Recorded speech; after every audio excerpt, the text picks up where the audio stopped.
দুটো বেনিফিটও হলো, দুটো লসও হলো। এর মধ্যে আবার একটা টুইস্ট। ওবিসি যখন উঠিয়ে দিয়েছিল, তো যারা ওবিসি ভুক্ত ক্যান্ডিডেটস তারা জেনারেল ক্যাটাগরি হয়ে গেল।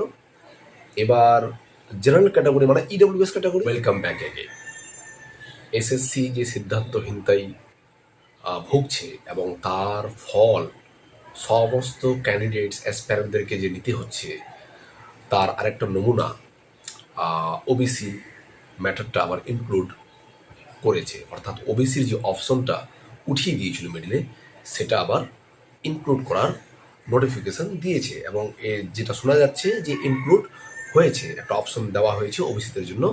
অর্থাৎ 2010-এর যেমনটা সুপ্রিম কোর্টের বা হাইকোর্টের যেমনটা নির্দেশ ছিল, 66 ক্যাটাগরি, যেটা 2010-এর আগের বা 2010-এর মানে 2011-র আগের যে ওবিসি ক্যাটাগরিভুক্ত ছিল, তাদের জন্য পোর্টালটা খোলা হয়েছে বা তাদের জন্য অপশনটা দেওয়া হয়েছে। 2011-তে নতুন সরকার এসে সার্কুলার জারি করে আরও নতুন কয়েকটি গোষ্ঠীকে, কয়েকটি সাবকাস্টকে ইনক্লুড করে, বোথ ওবিসি এ ওবিসি বিতে। এবার যেহেতু এই ম্যাটারটা এখন সাবজুডিস হিসাবে আছে এবং টাইম টু টাইম বিভিন্ন সময়ে বিভিন্ন কোর্ট কেসের অর্ডার মারফত ইম্পোজ হচ্ছে আমাদের অ্যাপ্লিকেশনের ক্ষেত্রে, অ্যাপ্লিকেশন ফরম্যাটের ক্ষেত্রে, সেই ক্ষেত্রে এসএসসিও তার নিজস্বতা তো হারিয়ে ফেলেছিল আগেই। যেমনটা যেমনটা নির্দেশ আছে তেমনটা করছে। এবার যেটা মানে বলে যে ঘুরিয়ে নাককে ধরা, অর্থাৎ যেটা নির্দেশ ছিল সেটা যদি আগে থেকেই করতো, প্রায়ার টু 2011, অর্থাৎ 2010-এর আগে পর্যন্ত যারা ওবিসি নথিভুক্ত ছিল তাদের যদি আগে থেকেই করতো, তাহলে এবং এটা এটা লিখে দিত যে বাকি ক্যাটাগরিগুলো যে অপশন তার সেটা ডিপেন্ড করবে subject to the final outcome of the verdict, তাহলে এত মানে অপশন তোলা, আবার অপশন দেওয়া, অপশন তোলা, অপশন দেওয়া, নোটিফিকেশন, অ্যাডেন্ডাম, এগুলো করতে হতো না।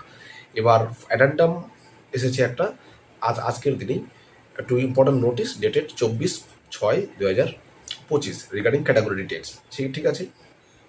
এবার এখানে বলা আছে 26 জুনে যেটা একটা 2025 যেটা সিপিএন যে হয়েছিল 1085/2025, ঠিক আছে, এই Manoj Panth others related matter, সেটার সঙ্গে এখানে বলে দিয়েছি যে court in the judgement dated 22 May 2024 passed in WPH site of 2011, অর্থাৎ 2011-র প্রায়ারে তার আগের যারা ওবিসি ক্যাটাগরিভুক্ত ছিল তারাই এখানে অ্যাপ্লিকেশন করতে পারবে। ঠিক আছে, 66 ক্যাটাগরি, ঠিক আছে, যেটা আমরা জানতে পারছি এইটুকুই। ঠিক আছে, this addendum may be read as of the important notice regarding category details. ঠিক আছে, memo number 1239 7016 CSSC ESTT 2025 dated 24/6/2025। কিন্তু এর মধ্যে আবার একটা টুইস্ট। ওবিসি যখন উঠিয়ে দিয়েছিল, তো যারা ওবিসি ভুক্ত ক্যান্ডিডেটস তারা জেনারেল ক্যাটাগরি হয়ে গেল। এবার জেনারেল ক্যাটাগরি মানে ইডব্লিউএস ক্যাটাগরি। ইডব্লিউএস একটা সারা বছরের যে ইনকামের তার মাপকাঠি হিসাবে ইডব্লিউএস সার্টিফিকেট প্রদান করা হয়। এটা প্রত্যেক বছর মানে 1 বছরে এটা ভ্যালিডিটি। এবার যারা ওবিসি ভুক্ত ছিল, যারা জেনারেল হয়ে গেল, তারা ইডব্লিউএস ক্যাটাগরির ভুক্ত হতে পারে অ্যাকর্ডিং টু ইডব্লিউএস রুলস। কিন্তু ওবিসিদেরকে ইডব্লিউএস ক্যাটাগরিভুক্ত করতে দিচ্ছিল না, এরকম কোনো নির্দেশ ছিল না। এই ব্যাপারে আবার হাইকোর্টে কেস হয়। ফাহাদ খন্দকার নামে একজন ব্যক্তি, একজন অ্যাপ্লিক্যান্ট কেস করে, নিট প্রার্থী, এবং মাননীয় বিচারপতি অমৃতা সিনহার বেঞ্চে সেই কেসটা জিতে যায়। এবং তার ফলে এটা নির্দেশ দেয় রাজ্য সরকারকে যে ওবিসি ভুক্ত যারা প্রার্থী ছিল, যাদের OBC category null and void হয়ে গেছে, ডিসমিস হয়ে গেছে হাইকোর্টের রায়ে, সুপ্রিম কোর্টের রায়ে, তারা ইডব্লিউএস সার্টিফিকেট পেতে আবেদন করতে পারে। তো এই অবস্থায় আমাদের রাজ্য সরকারের যে নির্দেশ সেটাও অলরেডি এসেছে to the district magistrate all, যেটা 2/7/2025 ছিল, sub division officer all sub issuers of EWS certificate, পুরো মেমোরান্ডাম দিয়ে দিয়েছে এখানে। হ্যাঁ, এবং রিড তোমাদের এই ব্যাপারটা দিয়েছে।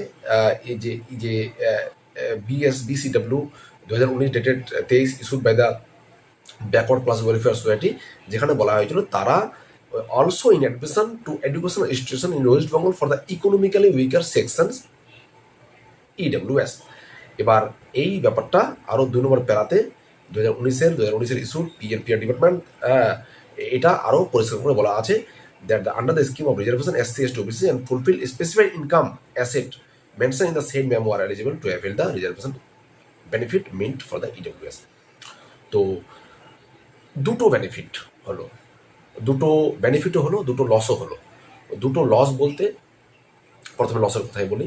যারা জেনুইন ইডব্লিউএস তাদের ক্ষেত্রে কম্পিটিশনটা বেড়ে গেল, যেহেতু ওবিসিরাও ইডব্লিউএস, এসসি এসটিরাও ইডব্লিউএস ক্যাটাগরির জন্য অ্যাপ্লাই করতে পারবে।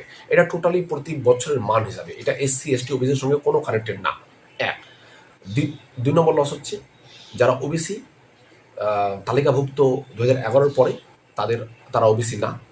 লাভ হচ্ছে কি, যারা 2011-র আগের ওবিসি তাদের ওবিসিটা ভ্যালিড হয়ে যাচ্ছে, এবং যারা ওবিসিভুক্ত ক্যান্ডিডেটস এসসি এসটি ক্যান্ডিডেট তারাও ইডব্লিউএস এর জন্য অ্যাপ্লাই করতে পারে অ্যাজ পার দ্য গাইডলাইন।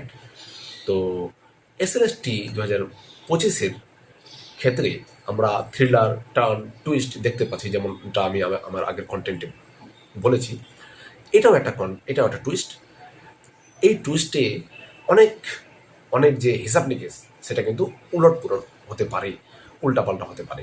ঠিক আছে, সেক্ষেত্রে কারা এগিয়ে যাবে কারা পিছিয়ে যাবে সেটা পরীক্ষা হলেই তোমরা দেখতে পাবে।